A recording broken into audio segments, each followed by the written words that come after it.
He broke into homes. He terrorized families. He slipped through the net for 40 years. But now, the Golden State Killer is caught. It's a calm night in Sacramento. A quiet suburban home. Inside, 25-year-old Michelle Taylor lies asleep. A window creaks open. He enters. He whispers in the dark. Then everything changes in seconds. The alarm never sounded. The police never came. For decades. But what happened next shocked everyone. Michelle Taylor lived in a tree-lined street in Rancho Cordova, California. The late summer air smelled of hot pavement and freshly mown lawn. At age 25, she worked in an accounting office downtown. She was easygoing, loved bird calls in the morning, and had just moved into her first home. Meanwhile, the man behind the name Golden State Killer watched from the shadows. A former police officer turned prowler. He struck at the weakest moment. He prowled quiet neighborhoods across Northern California from Sacramento to Stockton. ABC News. +2. ABC 7 San Francisco. +2. We post daily. Subscribe so you never miss a case. In Michelle's home, a front porch light glowed. The kitchen smelled of coffee from that morning. But the safety she felt was about to shatter. Michelle Taylor's life moved in quiet rhythms, the kind that make you believe nothing bad could ever happen. Morning sunlight spilled across her small kitchen in Rancho Cordova, bouncing off the pale yellow tiles she just finished scrubbing. The radio hummed softly Fleetwood Mac, her favorite. She sipped coffee, wrote reminders on sticky notes, fed her cat, Daisy. Ordinary moments. Simple. Sick. At 25, Michelle was finally building the life she'd dreamed of. She worked as an accounting assistant downtown, spent weekends kayaking the American River, and called her mom every Sunday. Friends described her laugh as honest, the kind that filled a room. She just saved enough for her first solo apartment, a small one-story house shaded by oak trees and surrounded by the sounds of sprinklers, cicadas, and distant train whistles. But peace has a way of fooling us. That summer, whispers of a predator drifted through California news bulletins. Women attacked in their homes. Locks broken. Families silenced. The reporters called him the East Area Rapist, a shadow slipping through windows in the suburbs. Most people turned the volume down. Michelle did too. She thought it was something that happened to other people those far from her quiet street.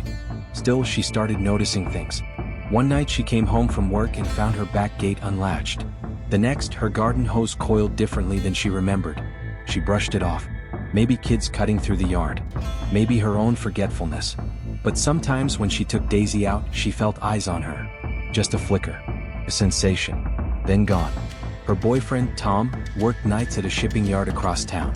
They talked about moving in together, maybe buying a dog. But for now, she spent most evenings alone typing at her small desk by the window, the glow from the streetlight falling across her notes. A week before it happened, she told a coworker she'd started locking every window before bed. "You never know these days," she said with a laugh. That Friday, Michelle made dinner for one: spaghetti, a glass of wine. She curled up on the couch, phone in hand, drifting between texts and TV static. The night was calm, the world predictable. She didn't know someone was parked nearby, watching her porch light flicker through the blinds. Waiting. Planning. And by the time she finally drifted to sleep, the line between safety and danger had already been crossed. It was 3:42 a.m. when Michelle woke up. At first, she thought it was Daisy, her cat, knocking something over in the kitchen. Then she heard it again, a soft creak of floorboards, slow and deliberate, like someone trying not to be heard. The air felt heavier. Her pulse quickened. The glow from the streetlight barely reached her bedroom. Everything was still. She sat up, listening. Then came the faint metallic click of a window latch being lifted. A cold breeze brushed her cheek. That's when she knew someone was inside. A shadow moved across the hallway. The figure was tall, wrapped in dark clothing, face hidden behind a ski mask. In one hand, a flashlight beam swept the floor. The other held a knife. Michelle froze, too scared to scream. "Don't move," he whispered. The voice was low, steady, controlled.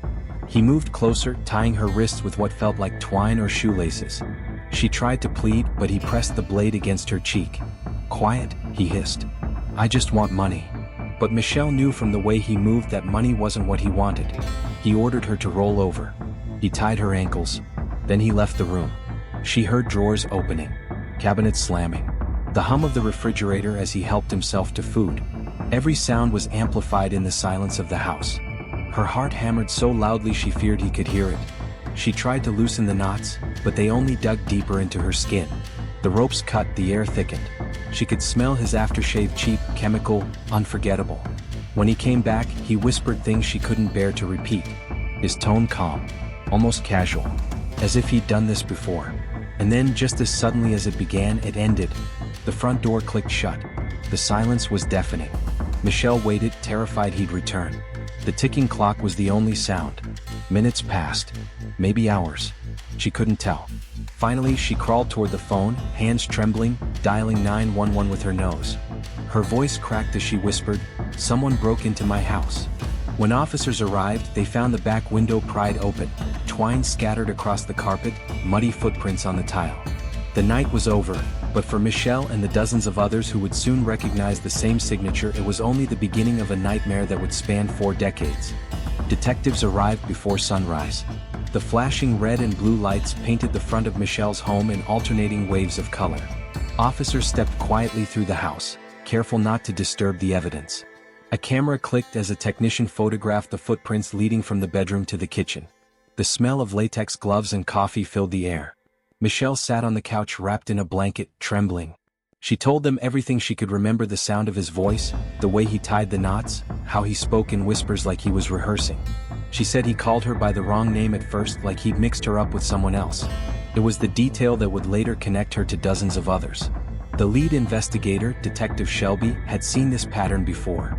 A man who watched his victims for days, who entered through sliding glass doors, who brought his own bindings. He didn't just attack, he planned. Every step, every word, every sound. Shelby's team compared Michelle's account to previous reports in nearby neighborhoods. The similarities were chilling.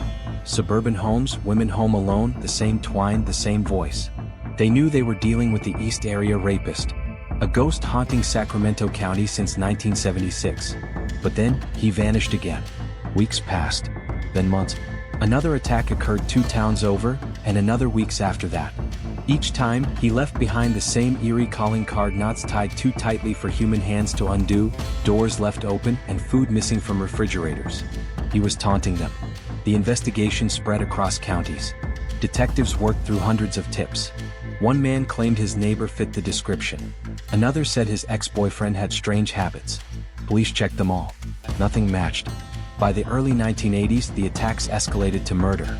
The man the press began calling the Golden State Killer moved South Ventura, Orange County, Irvine. The crimes were the same, only more brutal. Entire couples were found bound and bludgeoned. The killer always left behind fragments, shoe prints, partial fingerprints, and traces of semen. And yet, every lead went cold. The years turned into decades. New detectives inherited the case files, thick binders yellowed with time. They combed through DNA evidence, but technology couldn't yet read what those samples held. Forensic science lagged behind his cruelty. Then, in 2001, DNA finally connected the East Area rapist and the original Night Stalker was one man. But who? Investigators created task forces, reopened files, mapped his movements. They knew he had police knowledge: his break-ins were too calculated, his escapes too clean. He knew how patrols worked, how far to go before sirens would sound. By 2017, genealogy testing became a new weapon. Cold case detectives uploaded the killer's DNA to an ancestry database. A family tree began to form, hundreds of names, narrowing down to one bloodline. Every branch, every cousin, every descendant pointed toward a man once trained to protect the public. A retired police officer, living quietly in Citrus Heights, Joseph James D'Angelo. When they compared his discarded coffee cup to the crime scene DNA, the match was absolute. The odds were 1 in a quintillion. After 40 years, the ghost finally had a name. And the moment that name hit the wire, every survivor, including Michelle Taylor, finally felt the weight of decades begin to lift. But they also wondered, how could a man sworn to uphold the law become the monster who lived among them? The arrest came quietly, almost anticlimactic after 4 decades of fear. April 24, 2018. Citrus Heights, California. A small, beige suburban home with trimmed hedges and a pickup truck in the driveway. Inside lived 72-year-old Joseph James D'Angelo, a retired police officer, grandfather, and the man no one suspected was the Golden State Killer. Surveillance teams had followed him for days. They watched him shop for groceries, tinker in his garage, take out the trash. From that trash, detectives lifted a used tissue. It held the DNA they needed. The test results came back. Perfect match. The monster who had stalked Michelle Taylor and terrorized California for years was finally unmasked. When officers surrounded his house, D'Angelo didn't resist. He stepped out in silence, blinking at the flood of flashlights. Neighbors watched in disbelief. One said, "He used to wave at us. Always polite. Always quiet." The realization cut deep. Evil can look ordinary.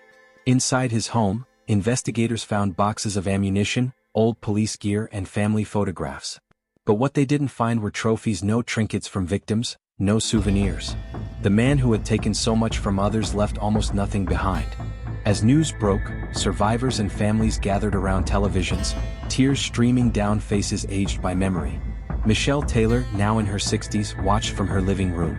For the first time, she said she felt she could breathe. Yet the closure was complicated. Justice couldn't undo the trauma. It couldn't restore what was taken. But it meant he could never harm anyone again. In court, D'Angelo sat motionless. His frail frame contrasted the fear he once inspired. One by one, survivors stood to speak. Their voices shook but didn't break. They described nights stolen, families destroyed, lives rebuilt from ashes. "You were a coward in the dark," one said.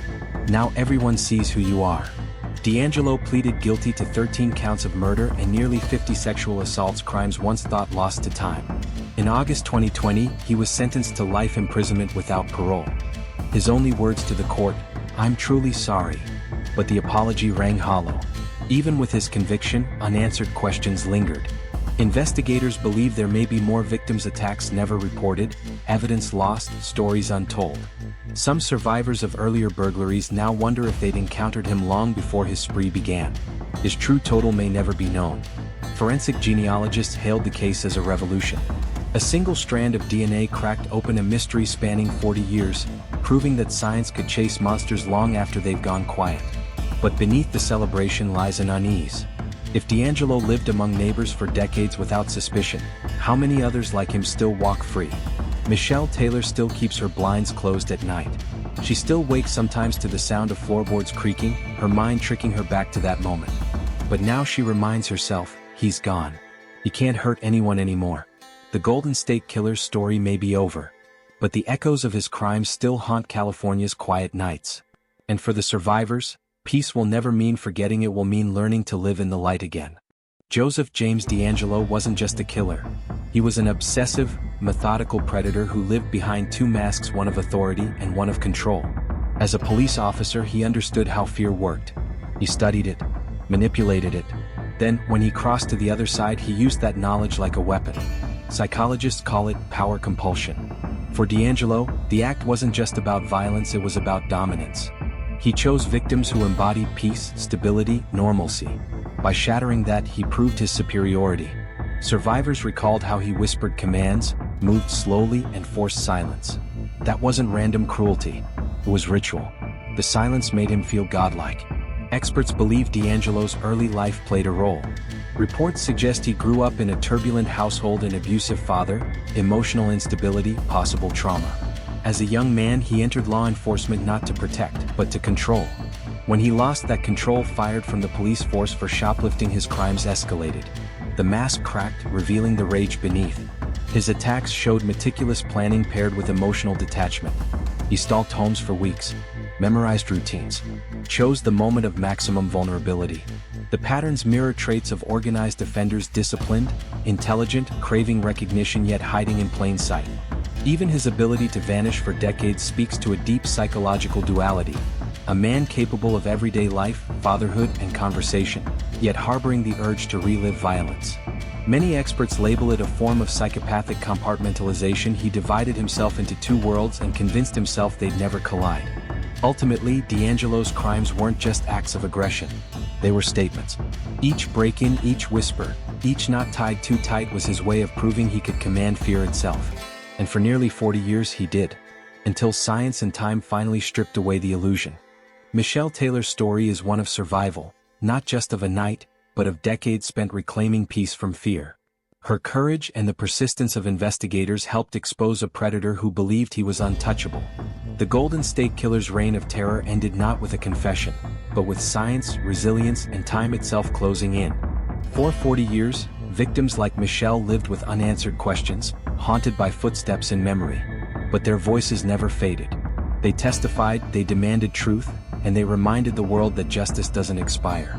Even behind bars, Joseph DeAngelo remains a study in human darkness, how someone trained to protect could choose to destroy. Yet, for every night he stole, light returned through the determination of those he tried to silence. Michelle once said she still checks her windows before bed, but not out of fear. Out of respect for what she survived. This case proves that no matter how long evil hides, it can still be found. Subscribe to Behind the Crime and join us next as we uncover another story of deception and discovery. What do you think? Can true justice ever heal the scars left by monsters who walk among us?